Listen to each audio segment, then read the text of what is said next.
চাঁদপুরের হাইমচর উপজেলার দক্ষিণ আলগী দুর্গাপুর ইউনিয়নের ৯ নম্বর ওয়ার্ডের চরভাঙা গ্রামে চাঞ্চল্যকর ডাকাতির ঘটনা ঘটেছে।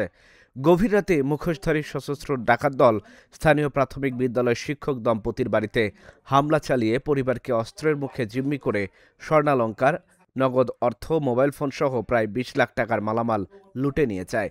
ঘটনার পর পুরো এলাকায় চরম আতঙ্ক তৈরি হয়েছে। স্থানীয়রা বলছেন, চরাঞ্চলে দীর্ঘদিন ধরে ছোটখাটো চুরির ঘটনা ঘটলেও এমন সশস্ত্র ডাকাতির ঘটনা বহুদিন পর ঘটল, যা এলাকায় নিরাপত্তাহীনতা বাড়িয়ে দিয়েছে। তাই দ্রুত পুলিশি টহল বাড়ানো এবং ডাকাত চক্রকে শনাক্ত করে গ্রেফতারের দাবি জানান তারা।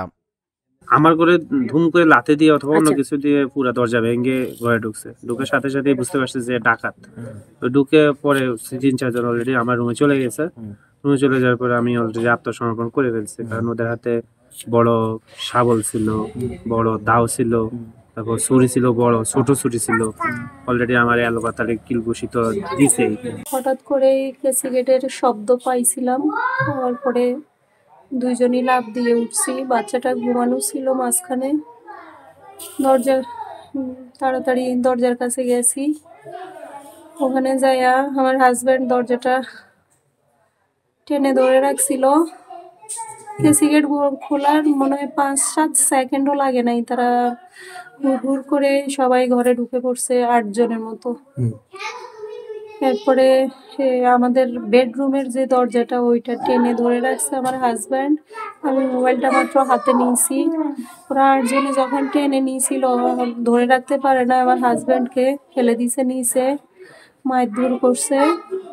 এরপরে রুমে ঢুকে আমার হাত থেকে 2টা মোবাইলে কেড়ে নিয়েছে। কাউকে ফোন দেওয়ার মতো কোনো সুযোগ ছিল না। তখন আমার মনে সন্দেহ জাগে যে হয়তো চোর আসছে, এই কারণে আমি ছুটে আসি লাইট হাত নিয়ে।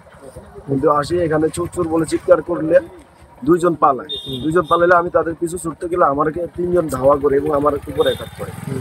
অ্যাটাকের কারণে আমি পড়ে যাই এবং আমার গায়ে ছুরির আঘাত পড়ে। আমাদের যারা গ্রাম পুলিশ আছে তাদেরকে আমরা বলি রাত্রে একটু টহল দেওয়ার জন্য। এই বর্ডার সাইডটাতেই বলি বেশি টহল দেওয়ার জন্য। এই 2টা থেকে 4টার ভিতরেই তারা এসে কাজটা করে। তারা দূর দূরান্ত আসে, কিন্তু টার্গেট নিয়ে আসে যেন আমরা এই বাড়িতে ঢুকবো। এর ঘরে দেখছি 8 ভরি স্বর্ণ, নগদ 70,000 টাকা, এবং তাদেরকে মারধর করছে। এলাকাবাসী হিসাবে আমরা শান্তিপূর্ণভাবে বাঁচার জন্য সরকারের এবং প্রশাসনের যা ব্যবস্থা আছে যদি করে আমরা এতে খুশি হব। গত রাত্রে আমাদেরই একজন শিক্ষক, আমার স্ত্রীও শিক্ষক, যে দুর্ধর্ষ ডাকাতি হয়েছে, এই ঘটনা আমরা খুবই উদ্বেগ প্রকাশ করছি শিক্ষক সমিতির পক্ষ থেকে, এবং প্রশাসনও দেখছি তৎপর। চাঁদপুর থেকে মাননীয় এসপি মহোদয় এসেছেন, ইউনিয়নের চেয়ারম্যান এসেছেন, বিএনপি নেতৃবৃন্দ এসেছেন। আমরা চাই এই ঘটনাটা তদন্তপূর্বক অনুসন্ধান করে ঘটনার রহস্য উদ্ঘাটন করে প্রকৃত অপরাধীদেরকে দৃষ্টান্তমূলক শাস্তির ব্যবস্থা করতে। সকালে আমরা শোনার পরে এলাকা মানে আমাদের প্রতিবেশী হিসাবে আমরা এখানে আসছি। আসার পরে দেখলাম যে ওনার বাসায় ডাকাতির আলামত দেখা যাচ্ছে।